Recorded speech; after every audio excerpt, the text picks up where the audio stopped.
अस्सलाम वालेकुम दोस्तों, હું શાહિદ મંસૂરી। દોસ્તો, આજે વાત કરીશું ફરી એકવાર જે હું મારા ગયા વિડીયો એટલે કે તારીખ 6/5/2025ના દિવસે ભરૂચની અંદર કેટલાક સનાતન ધર્મના સંતો દ્વારા જે મુસ્લિમ સમાજને ટાર્ગેટ બનાવીને વિધર્મી કહીને જે સમસ્ત મુસ્લિમ સમાજનું અપમાન કરેલ છે તથા હિન્દુ મુસ્લિમ સમાજમાં ભાગલા પાડવાની કોશિશ કરીને દેશની એકતા અને અખંડતાને તોડવાની કોશિશ કરી છે।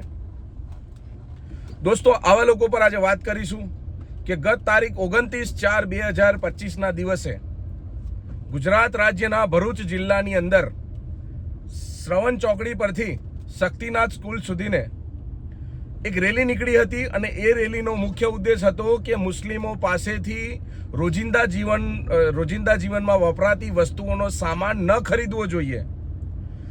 તો આ મુદ્દા પર હું કહેવા માંગીશ કે હું તારીખ 6/5/2025ના દિવસે મારા વિડીયોની અંદર પણ સૌને હું આહવાન કર્યું હતું, સૌને વિનંતી કરી હતી કે તમામ લોકો, આવા લોકો જે સમાજના ભાગલા પાડે છે અને હિન્દુ મુસ્લિમ સમાજ વચ્ચે વેરઝેર ઊભું કરે છે પોતાના રાજકીય રોટલા શેકવા માટે, તો આવા લોકોની વિરુદ્ધની અંદર આપણે અરજી કરવી જોઈએ, પોલીસ સ્ટેશનની અંદર FIR કરાવવી જોઈએ, પોલીસ અને પ્રશાસનને મદદરૂપ થઈને ન્યાયિક રીતે આવા લોકોની સામે આપણે ફરિયાદ નોંધાવવી જોઈએ।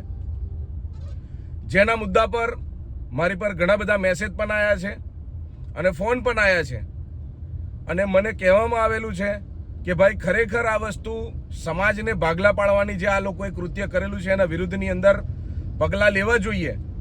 અને હું AIMIMના પ્રદેશ ઉપપ્રમુખ તરીકે અને ભરૂચ જિલ્લાના MIMના ઇન્ચાર્જ તરીકે, પ્રભારી તરીકે હું પોતે આ લોકોની વિરુદ્ધની અંદર એક ફરિયાદ નોંધાવવા માટેની તૈયારી કરી છે।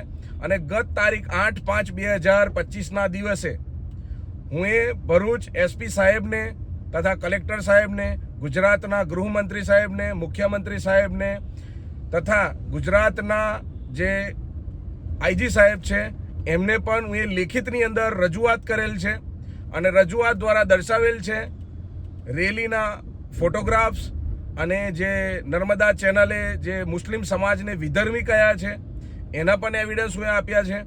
અને આ તમામ વસ્તુઓ થકી મેં આવા જે સમાજની અંદર અસામાજિક તત્વો જેને કહી શકાય કે સમાજમાં ભાગલા પાડવાનું કામ કરી રહ્યા છે આવા લોકોની વિરુદ્ધની અંદર હું એક ફરિયાદ નોંધાવવા માટે અપીલ કરેલી છે। હવે જોવાનું એ રહેશે કે અપીલ આપણી ક્યાં સુધી ચાલે છે, મુસ્લિમ સમાજની અપીલો ક્યાં સુધી ચાલે છે। હું એ મારી અપીલની અંદર જણાવેલ છે, દર્શાવેલ છે, પોલીસ ઇન્સ્પેક્ટર સાહેબને પણ જણાવેલ છે કે મુસ્લિમ સમાજની વિરુદ્ધની અંદર આવા લોકોની સામે જો કડક કાર્યવાહી કરવામાં નહીં આવે તો આવનારા સમયની અંદર આવા કેટલાય લોકો ઊભા થશે અને સમાજની વચ્ચે વેરઝેર પેદા કરવા માટે, વેરઝેર ઊભું કરવા માટે પ્રયાસો કરશે। પોતાને એક રાજકીય લેવલ પર લઈ જવા માટે, પોતાને એક રાજકીય સુરક્ષા મેળવવા માટે, સસ્તી પ્રસિદ્ધિઓ મેળવવા માટે, સસ્તી લોકચાહનાઓ મેળવવા માટે મુસ્લિમ સમાજને જે ટાર્ગેટ કરવામાં આવી રહ્યો છે એ ટાર્ગેટને બંધ થવું જોઈએ અને મુસ્લિમ સમાજને ન્યાય મળવો જોઈએ। આ લડત માત્ર શાહિદ મંસૂરીની લડાઈ નથી, આ લડાઈ સમગ્ર મુસ્લિમ સમાજની છે। આ લડાઈમાં જો સાથ નહીં આપો તો આવનારા સમયની અંદર હું પણ બોલવાનું બંધ કરી દઈશ।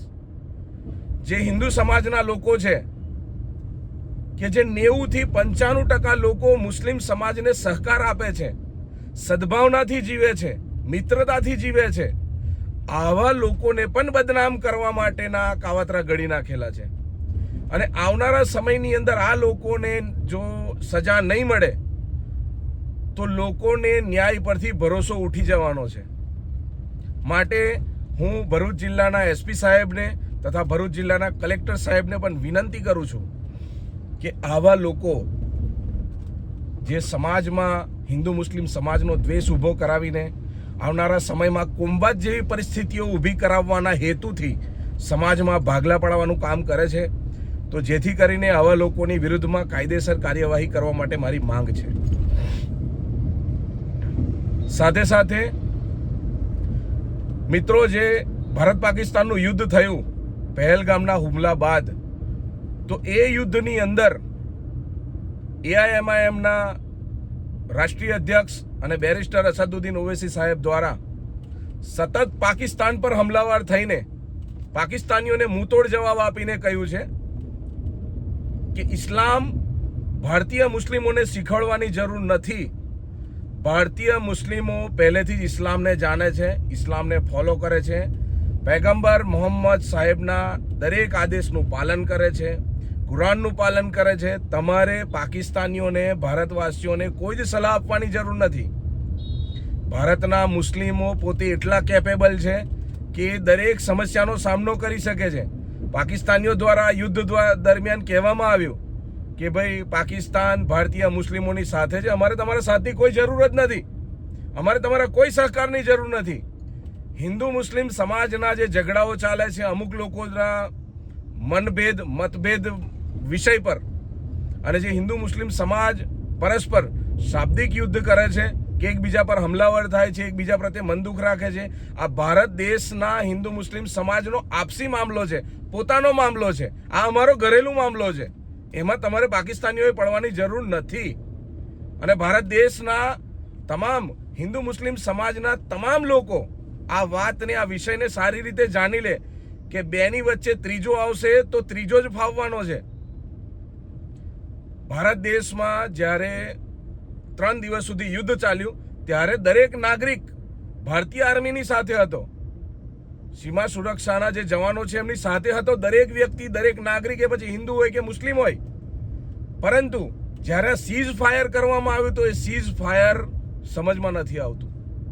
સીઝ ફાયર એટલા માટે સમજમાં નથી આવતું કે જે પહેલગામની અંદર આતંકવાદી હુમલો કરનારા લોકો હતા એ લોકોના મરવાની ખબર નથી આવી. અન્ય 100 આતંકીઓ મરી ગયા, સારી વાત છે, અને આતંકવાદીઓનો સફાયો થવો જ જોઈએ, પરંતુ સીઝ ફાયર ત્યાં સુધી ના થવું જોઈએ કે જ્યાં સુધી પહેલગામમાં આતંકવાદી હુમલો કરનારા તમામ આતંકીઓને આપણે નિસ્તો નાબૂદ ના કરી દઈએ.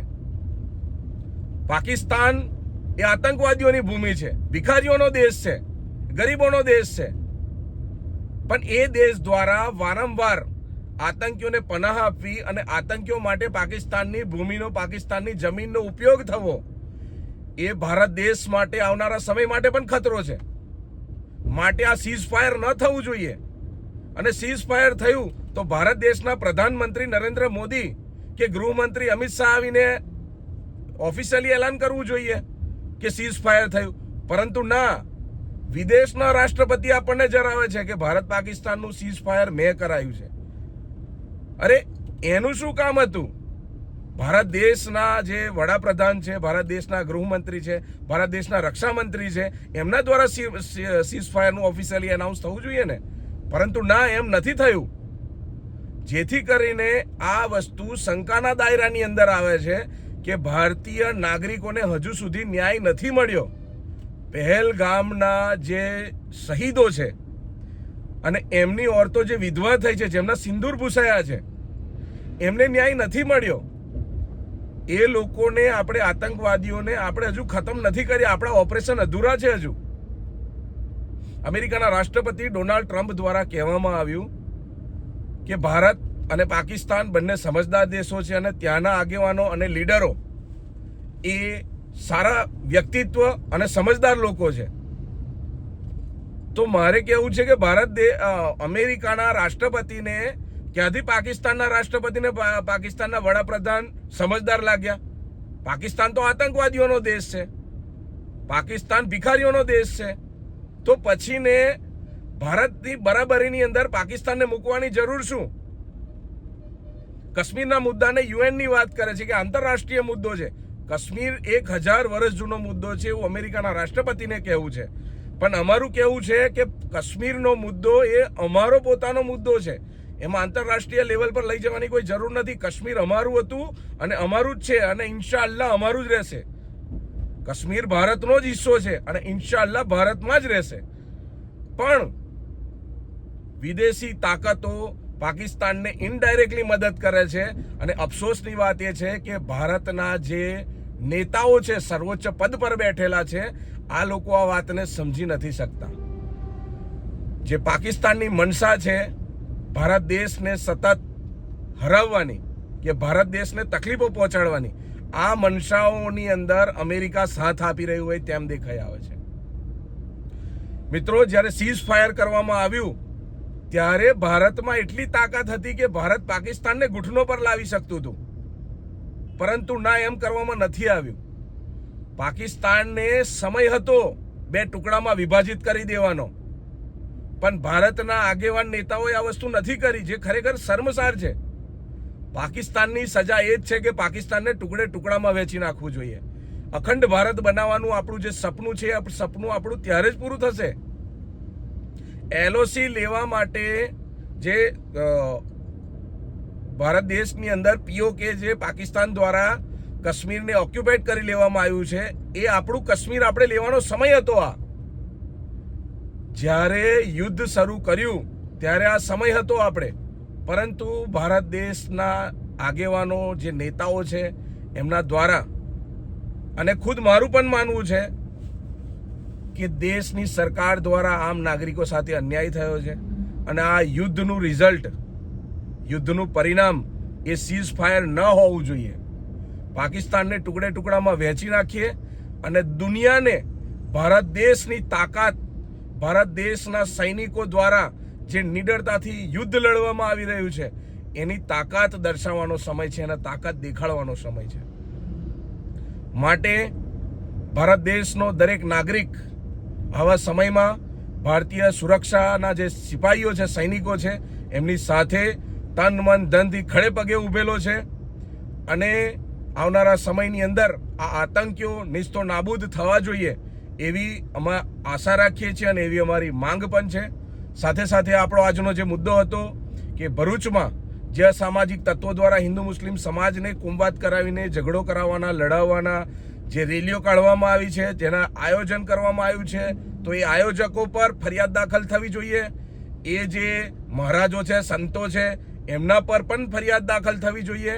અને જે આયોજન કરનાર છે, કે જેને આ રેલીની પરમિશન આપી છે, એવા તમામ અધિકારીઓ પર પણ કાયદેસર કાર્યવાહી કરવામાં આવે અને પોલીસ ફરિયાદ ફાળવવામાં આવે એવી હું શાહિદ મંસૂરી, ગુજરાત પ્રદેશ ઉપપ્રમુખ AIM દ્વારા અને ભરૂચ જિલ્લાના પ્રભારી તરીકે હું માંગ કરું છું.